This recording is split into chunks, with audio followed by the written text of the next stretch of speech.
Man.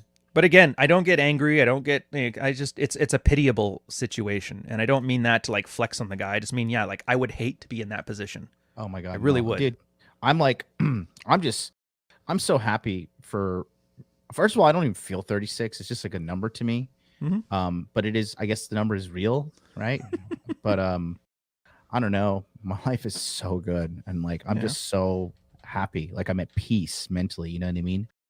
And because I'm just you're affecting your life in all the ways that matter to you. It's rare. Not many people get to do that, yeah. and That's you why earned I'm it. this. So of course you're happy about it. I should That's why I'm expect you to be happy about it. that's why I'm the supreme leader.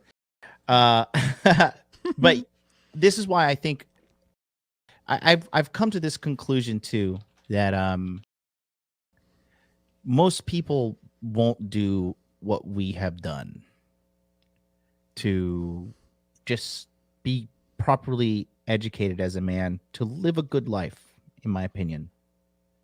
That's a good question. If you had to break it down by percentage, I'd almost want to say 20% to take the easy way out and just say it's the Pareto principle. Mm-hmm. And 18% of those just kind of naturally fell into it. And like Mm-hmm. 2% of them actually consciously did it, but it's just guesswork.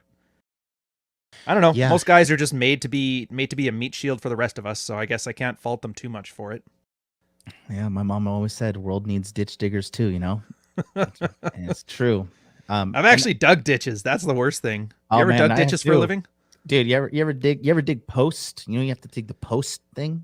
Yeah, Oh yeah. my God, that is hell. We got I lucky though. We had the tractor that would post it down, and then we had the oh, drill for drilling it in, so I never had to do it by hand. But like, fuck.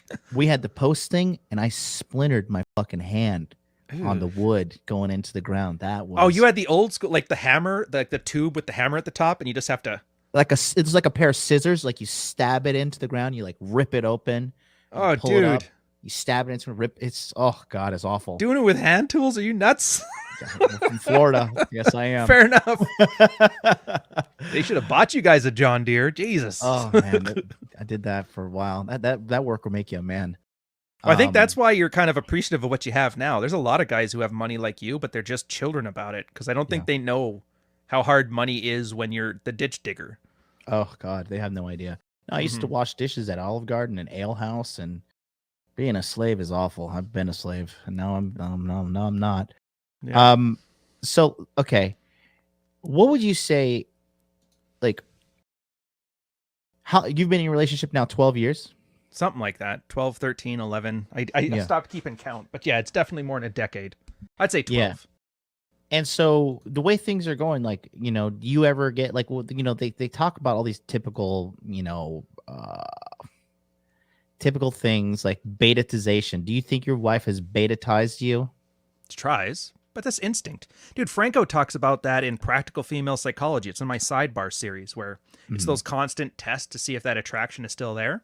Mm-hmm. You only fall for them if you want to. So Mm. she'll try and she'll try and I'll push back and then she gets happy about that and I get happy about it and it's great. I think that's one of the benefits of a relationship that a lot of guys don't consider. There's always somebody there who will always call your bluff, so you can't bluff anymore. You have to be good. You can't fake it. And if you do Mm. fake it, she'll call you out on it because she knows you, because she sees you every day at your most attractive and your least attractive. Yeah. But yeah, so yeah, it definitely does happen. I think it should happen, and it's good that it happens. And that if you fail it, you can't blame her because she's just Scorpion and the Frog, right? You can't hate the Scorpion for just doing what it do. Right. That's Right. my attitude on it anyway. No, I think it's good. How many guys? Let me ask you some just numbers, just your own opinion.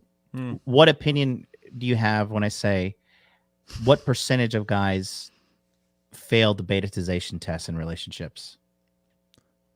75%. 75%. Half the guys lose it in divorce, and of the guys who stay married, half of them are in like dead bedrooms and sexless, loveless marriages. So I'd say 75%. Do you think it's always been like this, or it's gotten harder? I think actually, yeah, I think it's always been like this, but it's got a different flavor to it now. Hmm.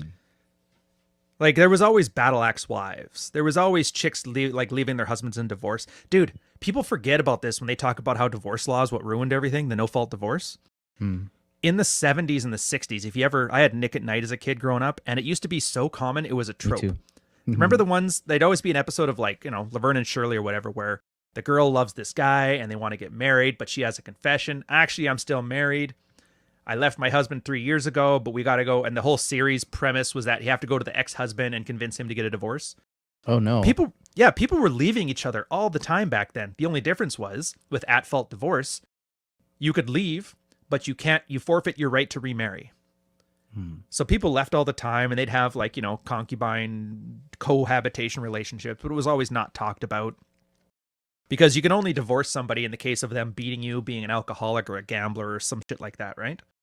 But yeah, so people still left all the time. The only difference was it just wasn't like legally so efficient. So I would say it's worse in like everything still happens the same way it always did, but the consequences of not doing it smartly are greater. I think that's the more accurate way I can put it, if that makes sense to you. Yeah. So you think it's always been around? I think it has always been around, but I think it's far more prevalent now. I think it's definitely more visible. We can at least agree on that. Yeah, certainly more visible. And I think, to be honest with you, that's why I'm kind of shifting a little bit with my message.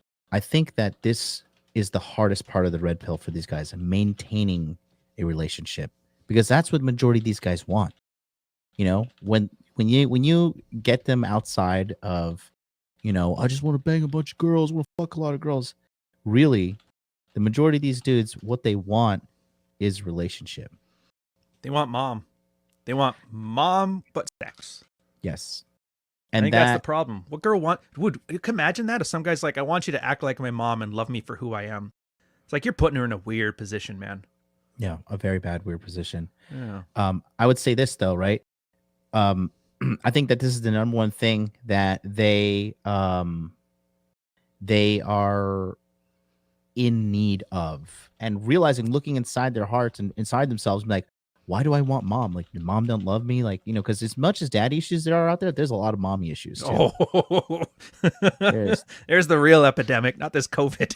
Yeah, man. No, there's a lot, man.